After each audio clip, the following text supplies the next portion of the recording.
Welcome back students, this is doctor Anubha Sharma और आज हम डिस्कस करने वाले हैं यूनिट 3 का मॉर्फोलॉजी ऑफ फ्लावरिंग प्लांट का पार्ट नंबर 2।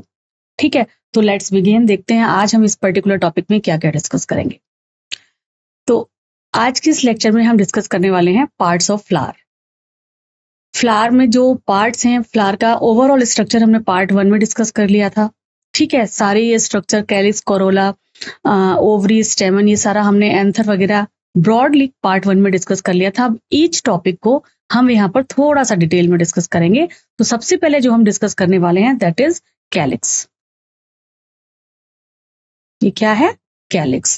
कैलिक्स क्या होता है? कैलिक्स किसी भी फ्लावर का सबसे आउटर मोस्ट कवरिंग है, that is green in colour, है ना। जो ग्रीन कलर का दिखता है जब बर्ड फॉर्म में होता है फ्लावर, जो उसको कवर करके रखता है, प्रोटेक्ट करके रखता है, दैट इज कैलिक्स। ठीक है, सो क्या लिखा हुआ है यहाँ पे कि calyx is the flower outer most covering.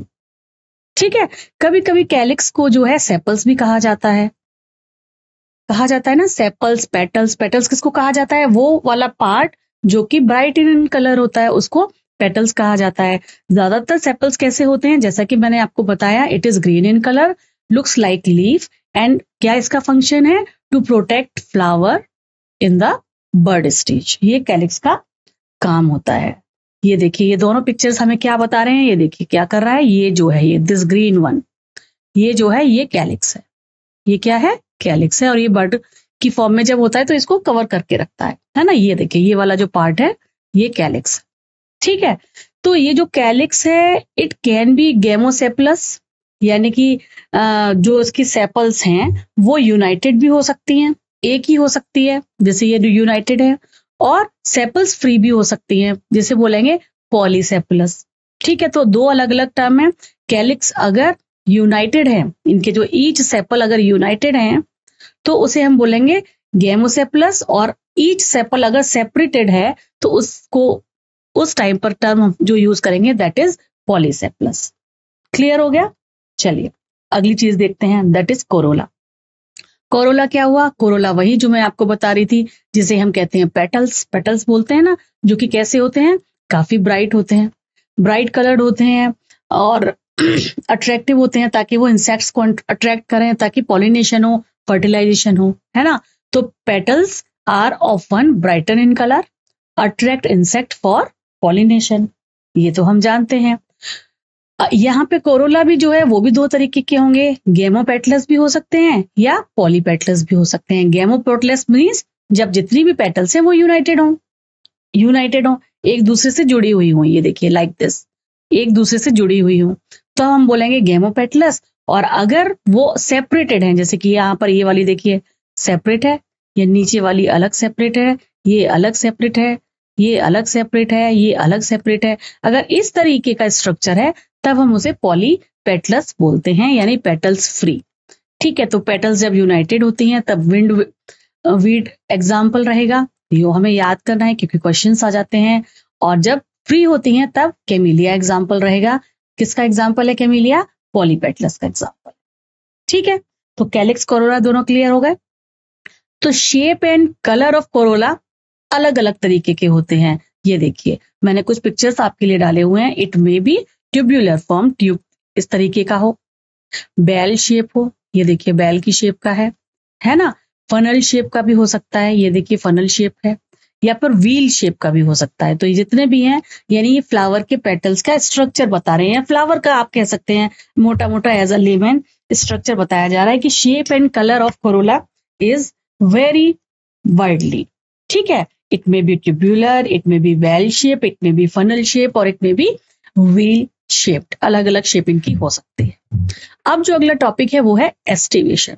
Aestivation किसे कहते हैं? एस्टिवेशन कहते हैं अरेंजमेंट ऑफ सेपल और पेटल इन फ्लावर बड। फ्लावर बड में सेपल और पेटल किस तरीके से अरेंज्ड हैं, उस अरेंजमेंट को कहा जाता है एस्टिवेशन। क्या कहा जाता है? एस्टिवेशन। ठीक है, तो कितने तरीके का एस्टिवेशन रहेगा? कई तरीके का होता है। सबसे पहला जो टाइप है वो है वॉल्वेट एस्टिवेशन। इसमें जो सेपल्स और पेटल्स हैं वो नीचे की तरफ जस्ट टच करती हैं अपने मार्जिन्स पे, यहाँ अपने मार्जिन्स पे जस्ट टच कर रही होती हैं, लाइक दिस टच कर रही है ना, ये अपने मार्जिन पर जस्ट टच कर रही होती हैं। Just touch at the margin without overlapping, there is no overlapping. इस फ्लावर, पर्पल फ्लावर में कोई ओवरलैपिंग आपको दिख रही है? नहीं। तो वॉल्वेट अरेंजमेंट क्या हुआ? जब sepal and petals just touch at the margin without overlapping. और इसका जो एग्जाम्पल है वो है कैलोट्रोपस, कैलोट्रोपिस इसका एग्जाम्पल है। दूसरा है ट्विस्टेड, जिसमें ट्विस्ट यानी कि ट्विस्ट, घुमावदार। तो जहां पर पेटल्स जो है वो कैसी होंगी? ट्विस्टेड होंगी और एक दूसरे को थोड़ा थोड़ा ओवरलैप कर रही हैं। ये देखिए, इसने इसको ओवरलैप किया, इसने अगली वाली को किया। यहाँ पे देखिए, यहाँ पर आया, ये यहाँ पर आया, इसको, ये पीछे से शुरू हो गया है ना, ये यहाँ से शुरू हो गया, तो ये यहाँ से शुरू हो गया, तो थोड़ा थोड़ा ओवरलैपिंग है। हाँ जी, बिल्कुल है। So one margin of each appendages overlap the next one. ठीक है, ऐसे भी कई सारे फ्लावर्स हमको देखने को मिलते हैं। और इसका एग्जाम्पल कौन कौन सा है? इसका एग्जाम्पल है चाइना रोज, है ना। चाइना रोज यानी गुड़हल को बोलते हैं। लेडीज फिंगर यानी कि भिंडी का जो फूल होता है, कॉटन, ये एग्जाम्पल होते हैं जिसमें जो फ्लावर है वो ट्विस्टेड फॉर्म में होता है। ठीक है, तो वॉल्वेट का एग्जाम्पल क्या है, ट्विस्टेड का एग्जाम्पल क्या है, ये एग्जाम्पल्स हमको याद रखने हैं क्योंकि इस अरेंजमेंट के ऊपर भी कई बार क्वेश्चंस पूछे जाते हैं। चलिए, अगला अरेंजमेंट है इम्ब्रिकेट अरेंजमेंट। इसमें margins overlap each other in no specific direction. ऐसा नहीं है कि क्लॉकवाइज ही ओवरलैप कर रहे हैं या एंटी क्लॉकवाइज ही कर रहे हैं। ये किसी भी मार्जिन्स जो है किसी भी फॉर्म में एक दूसरे से ओवरलैप कर सकते हैं। देखिए, यहाँ पर ओवरलैप कर रहा है, ये यहाँ पे ओवरलैप कर रहा है, ये तो कहीं पे भी ओवरलैप कर सकते हैं। और इसका एग्जाम्पल है cassia and Gulmohar, imbricate arrangement का। ठीक है, अगला है वैक्सिलरी। इस पर क्वेश्चन पूछा जाता है। वैक्सिलरी या पेपिलियोनेसियस, लार्जेस्ट पेटल होती है एक, ये ब्लू कलर की बहुत ही अच्छी बेल होती है। ये मैं इसका भी नाम भूल रही हूँ। बहुत घरों में लगती है, हमारे घर पर भी लगी हुई है। एक बड़ी सी पेटल होती है, वो अपने से छोटी वालों को ओवरलैप करती है और उससे छोटे वाले अपने से छोटे वालों को ओवरलैप करती है। ठीक है, जो बड़ी वाली होती है उसे विंग बोलते हैं। ये देखिए, दिस वन इज विंग। इसने किसको ओवरलैप कर रखा है? इनको। और इसके अंदर एक और है, उन्होंने उसको ओवरलैप कर रखा है। ठीक है, और इसके एग्जाम्पल्स हैं जैसे पी, बीन्स, बीन फ्लावर, वो भी इसी तरीके की शेप के होते हैं। और इस तरीके का अरेंजमेंट जिसमें एक पेटल जो है बहुत बड़ी है, उसके अंदर फिर दो छोटी हैं ओवरलैप करती हुई, फिर दो छोटी हैं ओवरलैप करती हुई, उस तरीके के अरेंजमेंट को वैक्सिलरी अरेंजमेंट कहते हैं। और इस पर कई बार क्वेश्चन भी पूछा जाता है। तो ये जो एग्जाम्पल्स हैं वो हमें याद रखने होंगे। ठीक है, चले आगे की स्लाइड की तरफ। चलिए, अब यहां पर डिस्कस करेंगे हम एंड्रोशियम। एंड्रोशियम जो है उसके कितने पार्ट, ये मेल पार्ट जो है फ्लावर का, उसके बारे में डिस्कस कर रहे हैं। तो इसके कई पार्ट हैं, 3 पार्ट में से डिवाइड किया जाता है, स्टेमन, स्टॉक एंड एंथर, या स्टेमन, फिलामेंट एंड एंथर। ठीक है, यहां पर नीचे है स्टेमन, फिलामेंट एंड ये रहा एंथर, ये रहा एंथर। ठीक है, तो इसके भी 3 पार्ट्स होते हैं। एंथर कहाँ कैसे होते हैं? बाई लोब्ड होते हैं। ये देखिए, एक लोब ये रहा और एक ये लोब ये रहा। ऐसे ये इन तीनों में एक बीच में ऐसे लाइन है, एक लोब ये रहा, एक लोब ये रहा। ठीक है, तो anthers are typically bilobed which each lobe containing 2 pollen sacs that produce pollen grains. उसके अंदर ही पोलन ग्रेन्स होते हैं। And sterile stamen is called staminode. जिस स्टेमन में पोलन्स नहीं होते हैं वो स्टेराइल होता है, उसे स्टेमिनोड कहा जाता है। स्टेमन जो है अलग अलग जगह से अटैच्ड रहेगा। अगर ये पेटल्स के साथ अटैच्ड है, ये देखिए कलरफुल पेटल है, अगर ये पेटल के साथ स्टेमन अटैच्ड है तो इसे एपीपेटलस कहते हैं। ठीक है, और ये इस तरीके का फ्लावर जो है, ये पर्पल वाला बिल्कुल कैसा दिख रहा है? बैगन के कलर का दिख रहा है। तो ये बैगन में ही पाया जाता है, ब्रिंजल। एपीपेटलस का जो एग्जाम्पल है ब्रिंजल है।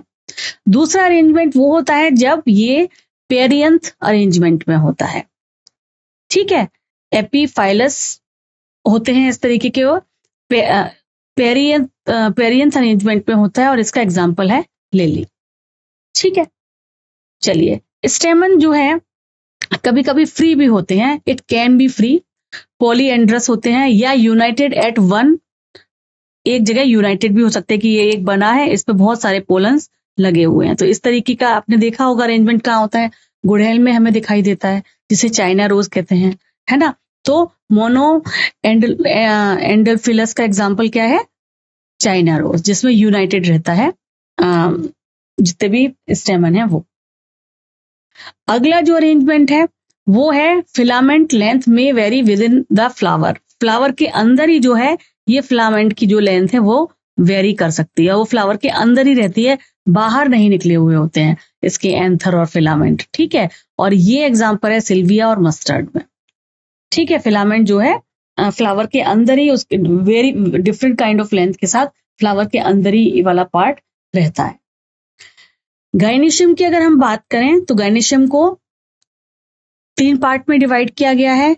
सबसे नीचे वाला पार्ट, फूला हुआ पार्ट, ओवरी, ओवरी के अंदर होते हैं ओव्यूल, ये रहे, ठीक है, जिसे मेगास्पोरेंजियम भी कहते हैं। उसके ऊपर ये जो नेक लाइक स्ट्रक्चर है इसे बोलते हैं स्टाइल, और जहां पर आके पोलन गेन गिरेंगे उसे बोलते हैं स्टिग्मा। तो ये क्या है, ये है फीमेल रिप्रोडक्टिव पार्ट। हमें पता है गाइनिशियम को क्या बोलते हैं, it is a female reproductive part of the flower composed of 1 और मोर कार्पल्स, ठीक है। A carpel include 3 parts, stigma, style और ओवरी। मैंने अभी उल्टा बोला, आप SSO भी बोल सकते हैं, स्टिग्मा, स्टाइल, ओवरी। ओवरी क्या है, it is a enlarged basal part supported the elongated style, है ना। And style connect the ovary to the stigma which is the receptive surface for pollen. तो रिसेप्टिव सरफेस ऑफ पोलन कौन सी है, style है, stigma, yes it is stigma. ये हमें याद रखना है, 1-2 बार डायग्राम बना के याद करते हैं, ये याद हो जाता है, ठीक है। ईच ओवरी कंटेन 1 और more ovule attach to a cushion like placenta.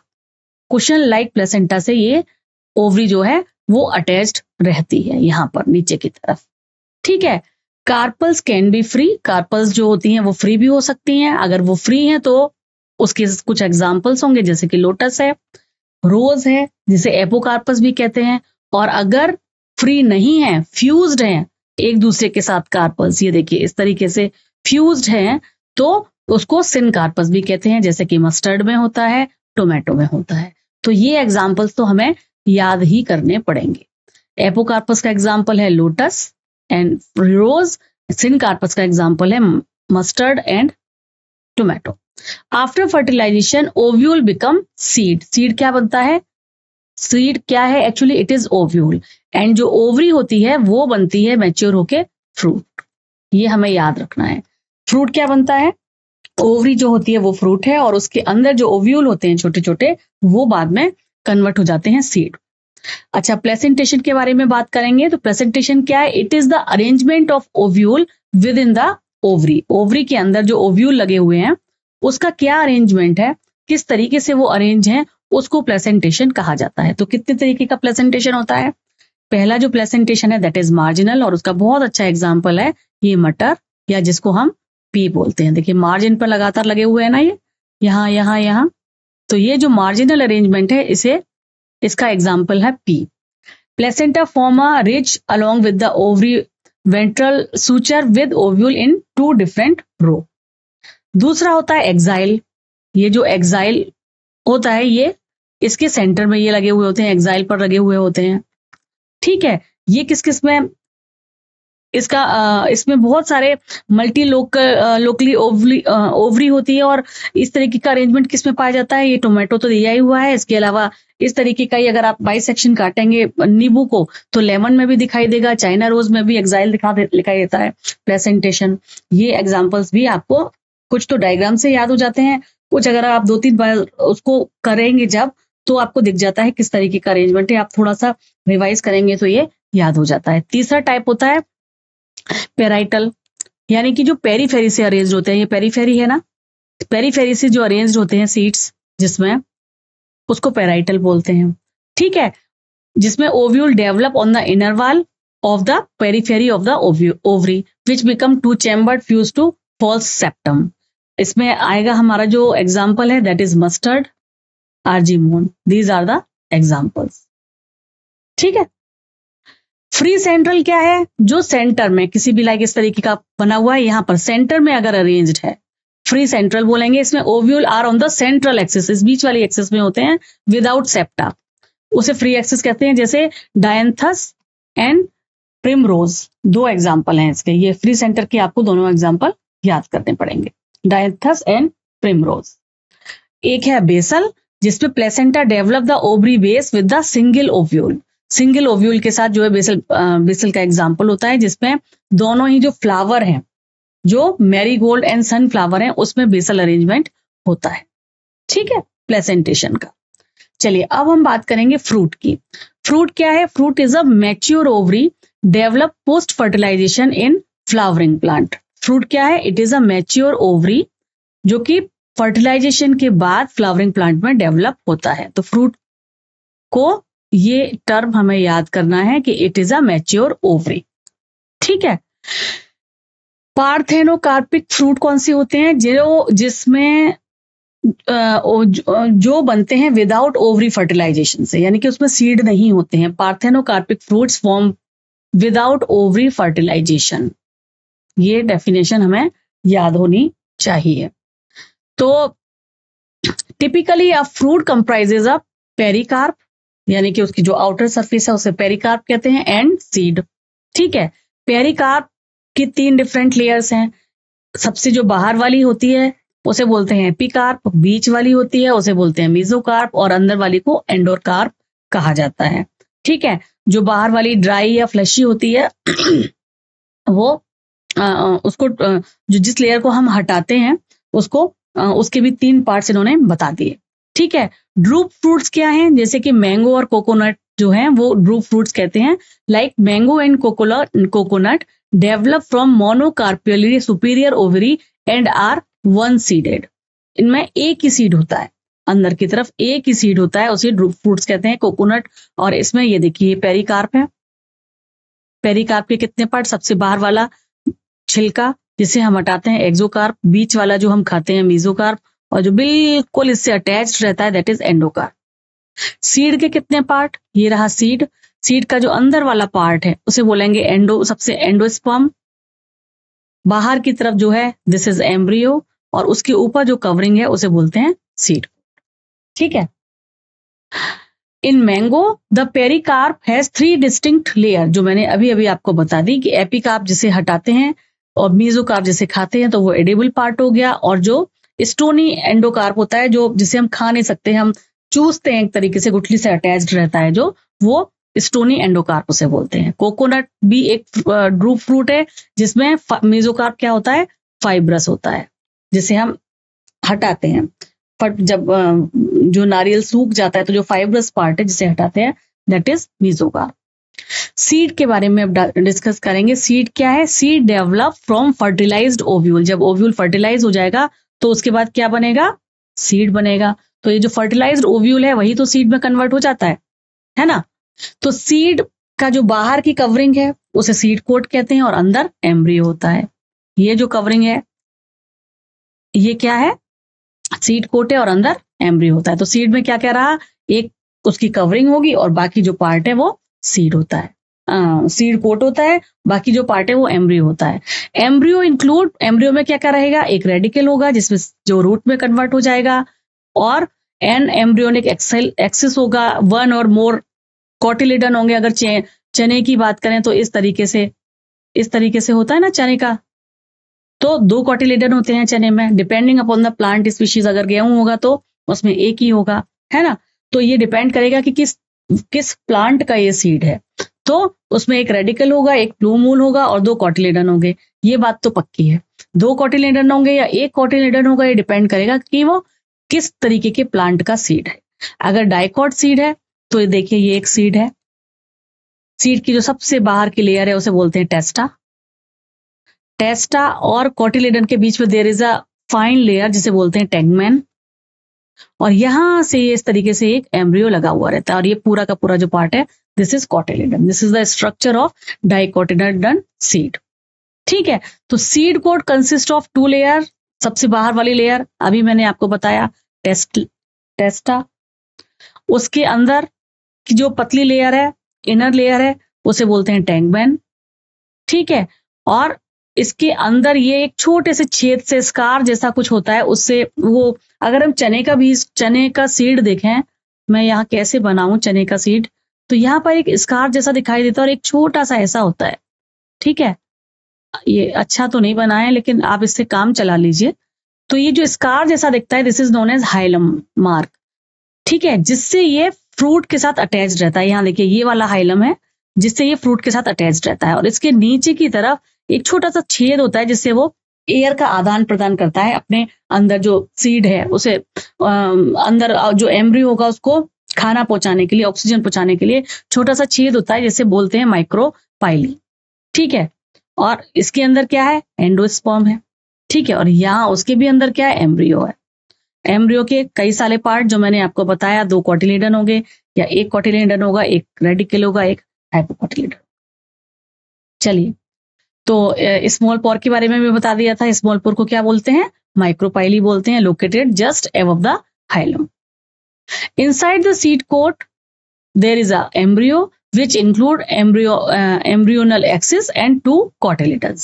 Cotyledon offer contain reserve food, क्योंकि जब वो जर्मिनेट होगा, जब वो प्लांट में कन्वर्ट होगा तो कहीं से तो उसे एनर्जी चाहिए, उस टाइम तो वो फोटोसिंथेसिस कर नहीं रहा है, तो कॉटिलेडन में फूड जो स्टोर होके रहता है कि जब वो डेवलपिंग स्टेज में आएगा उस टाइम एनर्जी देने का काम वही उसी फूड से किया जाता है।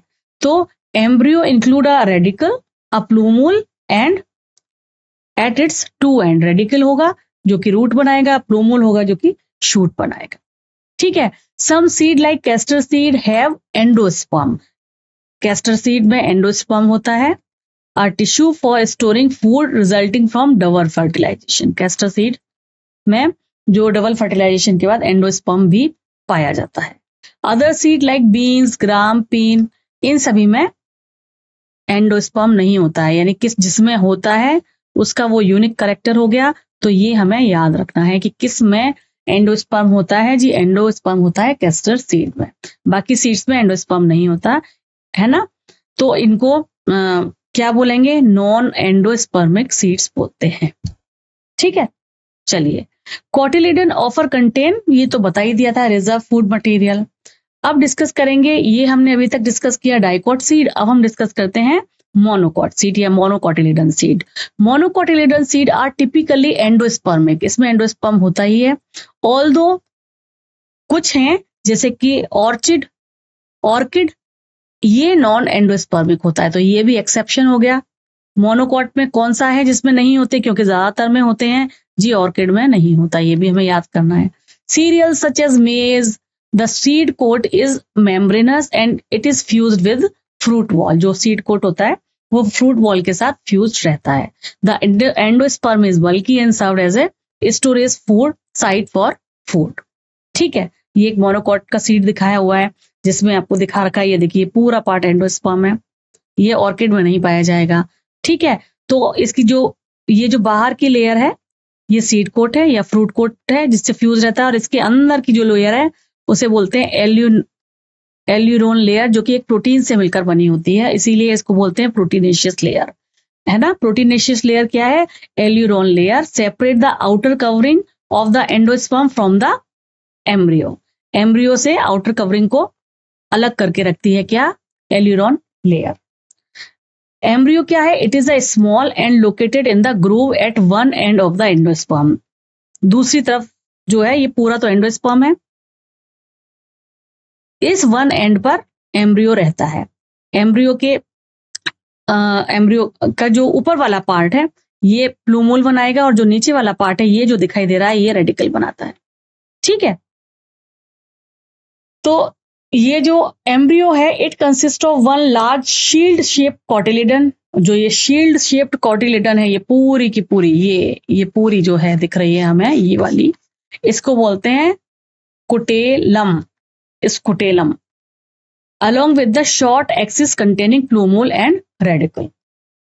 The plumule and radicle are enclosed in the sheath called the coleoptile and coleorhiza respectively. Semi-technical description of a typical flowering plant.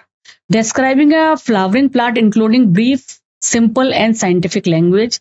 starting with the plant's habitat followed by vegetative characters like root, stem, leaves, then floral character, inflorescence उसका कैसा है, flower के parts कैसे हैं, वो अंदर है बाहर है, टच करते हैं या नहीं करते हैं, उसके बेसिस पर ये बताया जा रहा है। जैसे कि ये एक फ्लावर का पार्ट बताया हुआ है, सबसे बाहर वाले पार्ट का सिंबल है के, कोरोला, कैलिक्स, सी कोरोला, देन ए एंडोशियम, देन जी गाइनोशियम। तो ये कितनी है, 5 हैं, 1 2 3, 1 2 3 4 5। अगर 5 है तो के 5, और ये एक दूसरे से टच नहीं हो रही है, सेपरेट। अगर टच होंगी, कनेक्टेड होंगी, तो उस चीज को हम ब्रैकेट में लिख लेंगे। कोरोला कितने हैं, 1 2 3 4 5, ये भी 5 है और ये एक दूसरे से, ये देखिए कनेक्टेड है, तो जब ये एक दूसरे से कनेक्टेड है तो इस 5 को ले लिया ब्रैकेट में। एंड्रोशियम कितने हैं, 1 2 3 4 5, ये भी 5 है और ये एक दूसरे से कनेक्टेड नहीं है, फ्री है, तो ये 5 ऐसे रहने दिया। गोनेडियम कितने हैं, 2 1 और 2, और ये एक दूसरे से कनेक्टेड है, इसलिए 2 को हमने ब्रैकेट में लिख लिया। तो इस तरीके से फ्लोरल डायग्राम जो है वो लिखे जाते हैं, ठीक है, उनकी पोजीशन के आधार पर, उनके स्ट्रक्चर के आधार पर। सिंबल क्या रहेंगे, bracteate, B R for bracteate, K for calyx, C for corolla, P for perianth, A for androecium, G for gynoecium. अगर ओवरी सुपीरियर है तो गाइनोशियम ऊपर लिखा जाएगा और नीचे लगेगी लाइन। अगर ओवरी इंफीरियर है तो जी नीचे लिखा जाएगा, उसके ऊपर लगेगी लाइन।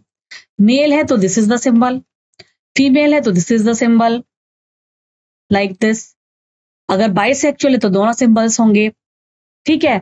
एक्टिनोमॉर्फिक है तो ये सिंबल रहेगा। जाइगोमॉर्फिक है, अगर वो इक्वली कट सकता है सिमेट्रिकली तो परसेंटेज का निशान होगा जाइगोमॉर्फिक का। तो ये जो है ये इसके सिंबल्स होते हैं, ये हमें याद करने होते हैं, तभी हम फ्लावर स्ट्रक्चर वाले जो क्वेश्चंस हैं उन्हें सॉल्व कर पाते हैं, ठीक है। Fusion is shown by enclosing figure in brackets, addition by a line symbol. The floral diagram show the number of the parts of a flower, their arrangement and their relations. The mother axis position is marked by dot and the top of the diagram. ये कुछ important points हैं जो आपके NCERT में दिए हुए हैं, तो वो मैंने यहाँ पर भी ले लिए हैं। सक्सेसिव जो आउटर मोस्ट कवरिंग है उसे कैलिक्स बोलेंगे, देन कोरोला, ये सब सारा का सारा ऑलरेडी आप पढ़ चुके हैं, लेकिन फिर भी एक बार। अच्छा, एक फैमिली है जो सोलेनेसी, वो नई एनसीईआरटी बुक में दिया हुआ है, बाकी सारा तो हटा दिया है, तो उसको थोड़ा सा और यहाँ पर चलते चलते डिस्कस कर लेते हैं, ठीक है। सो पोटैटो फैमिली को क्या बोलते हैं, फटाफट से बताइए। सोलेनेसी फैमिली बोलते हैं, जिसमें पोटैटो का एग्जाम्पल यहाँ पर दिया जाता है। डिस्ट्रीब्यूशन क्या रहेगा, it is widely distributed in tropical, subtropical and temperate zone.